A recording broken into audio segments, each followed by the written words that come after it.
Hi friends, আমি সাগরিকা। আজকে দুপুর থেকেই মনে হচ্ছিল একটু ঘুরতে যাই, কারণ বাড়িতে অনেক দিনই বসে রয়েছি। আমি বাড়িতে রয়েছি আর ও ওই বাড়িতে ছিল। তা আমি ওকে বললাম, তুমি আসবে, সন্ধেবেলা একটু ঘুরতে নিয়ে যাবে, মানে সন্ধে মানে বিকেলবেলা। তো ও বললো ঠিক আছে। তো বিকেলবেলা চলে এলো, ঠিক আগে যেরকম দেখা করতাম ঠিক মনে হচ্ছে সেই রকম। তা গাড়িটা নিয়ে নিলাম দাদার কাছ থেকে। আমরা ভেবেছিলাম হাই রোড যাব।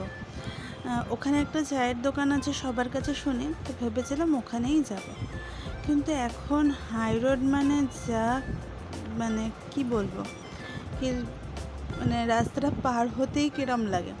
আর এদিকে যেখান থেকে পার হব সেটা হচ্ছে বন্ধ ছিল, তারপরে হচ্ছে গাড়ি ধরছিল, আমরা হেলমেট নিয়ে যাইনি, তা আমরা আর গেলাম না। তা এটা তো বর্দা ব্রিজ, তোমরা দেখতেই পাচ্ছ। তা আমি ভাবলাম এখানটা ভিডিওটা তুলি, তো তুললাম। তো যেতে পারলাম না বলে আমরা গোয়ালাপাড়া পার্কে চলে এলাম। ও বলছিল যে যেতে হবে না, তা আমি বললাম চলো না গোয়ালাপাড়া ঘাট থেকে ঘুরে আসি। দেখো কত লোক, গরমে সবাই গঙ্গার হাওয়া খেতে এসেছে। আর আকাশটার অবস্থা দেখো, দেখলে মন ভরে যাচ্ছে, কত লোক দেখো। তার মধ্যে এই বিকেলবেলাও কত লোকে স্নান করছে দেখো গঙ্গায়। আসলে এত গরম না, লোকে আর পারছে না, কত লোক। কি সুন্দর লাগছে না বন্ধুরা? একটু কমেন্ট করে জানিও তোমাদের কিরম লাগছে জায়গাটা। তার সামনেই আলু কাবড়ি বিক্রি করছিল, আমার বরমশাই কিনে নিয়েছে। এই যে আমি আলু কাবড়ি খেতে খেতে বসার জায়গা খুঁজতে যাচ্ছি, কোথায় বসবো। তা আলু কাবড়ি শেষ হতে না হতেই আইসক্রিম নিয়ে চলে এসেছে। এবার আইসক্রিম খেতে শুরু করলাম। এই যে দুজনে মিলে বসে আছে, এরকম অনেক লোক বসে আছে। তা সত্যি সেদিনকে ভালো লেগেছিল। হয়তো চায়ের ওখানে গেলে এতটা ভালো লাগতো না, দুজনে মিলে যেতাম, কিন্তু এত লোকের মাঝখানে সবাই মিলে বসে আছি, এত ভালো লাগছে কি বলবো। কত কি যে দেখতে পেলাম। এই সন্ধেবেলা সবার স্নান করা দেখতে পারলাম, কারণ আমরা ভাবি যে সন্ধ্যের পর কেউ গঙ্গায় হয়তো সেরমভাবে নামে না, কিন্তু দেখো কত সবাই স্নান করছে। আর ছেলেটাকে দেখবে, একটা ছেলে গঙ্গার মধ্যে পুরো সাইকেল নিয়ে ঢুকে গেছে, ওই যে সাইকেল তুলছে দেখবে, ও সাইকেল চালিয়েই পুরো নেমে গেছে, কি বলবে। আসলে ওরা ডেলি স্নান করে, তো ওদের পুরো অভ্যাস আছে। আর আমরা তো এক আধ দিন দেখছি, আমাদের ভয় লাগে। এই দেখো সাইকেল চালিয়ে চালিয়ে উঠছে, দেখতে পাচ্ছ?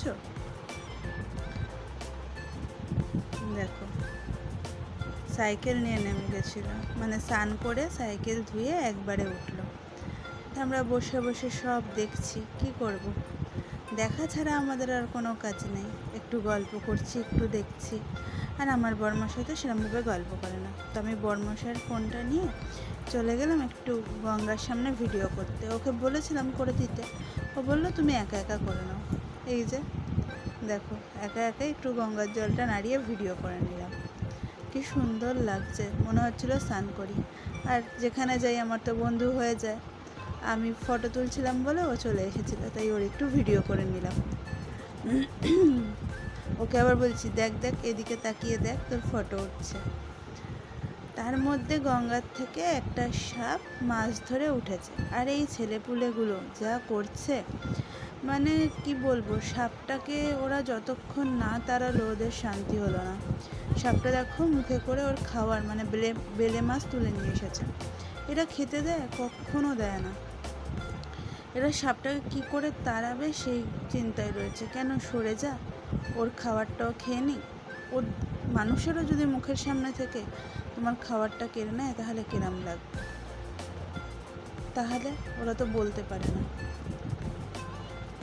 এদিকে একজন মাছ ধরছে দেখো ছিপ দিয়ে, জলটা অনেকটা বেড়েছে এখন, যেহেতু জোয়ার চলছে।